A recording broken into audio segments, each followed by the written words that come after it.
এটা হচ্ছে একদম হচ্ছে একটু নিউ প্যাটার্নে করা। দেখেন এখানে যে কলকাটা থাকছে, কলকার মধ্যে কিন্তু মিনা করা থাকবে।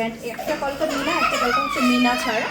আর ফ্লাওয়ার প্যাটার্ন করা, সুন্দর করে কুন্দন করা, নিচে বিটসে ওয়াইট। এটা একদম হচ্ছে ডিপ একটা সি গ্রিন কালারের মধ্যে থাকছে। সেই সি গ্রিন কালারও কিন্তু আমরা মেরুন রেড কালার শাড়ির সঙ্গে পরতে পারি।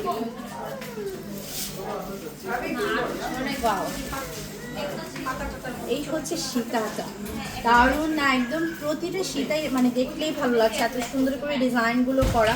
আর কুন্দনের সেট কিন্তু অনেক হাই প্রাইস হয়ে থাকে, বাট মিরপুর জুয়েলারি সিটিতে আপনারা এই কুন্দনের সেটগুলো একদম বাজেট ফ্রেন্ডলি প্রাইসে পেয়ে যাচ্ছেন। তার উপরে থাকছে 16% ডিসকাউন্ট। এই হচ্ছে ইয়াররিংটা। হ্যাঁ, ইয়াররিংগুলো কিন্তু একদম চাঁদবালি প্যাটার্ন করে করা থাকছে মিডলে। এই দেখেন এটা হচ্ছে সুন্দর করে হচ্ছে করা থাকছে চাঁদবালি প্যাটার্নে, আর নিচেরটা হচ্ছে ঝুমকা প্যাটার্ন, ছোট্ট ছোট্ট বিটস করা থাকবে। এটার সঙ্গে আমরা নথ পাবো। ফুল সেট 16,800 টাকা পড়বে আফটার ডিসকাউন্ট। এটা হচ্ছে মাথার পাটিটা। প্রাইস আপু, প্রাইস হচ্ছে গিয়ে আফটার ডিসকাউন্ট 16,800 টাকা। ওকে, 16,800 টাকা।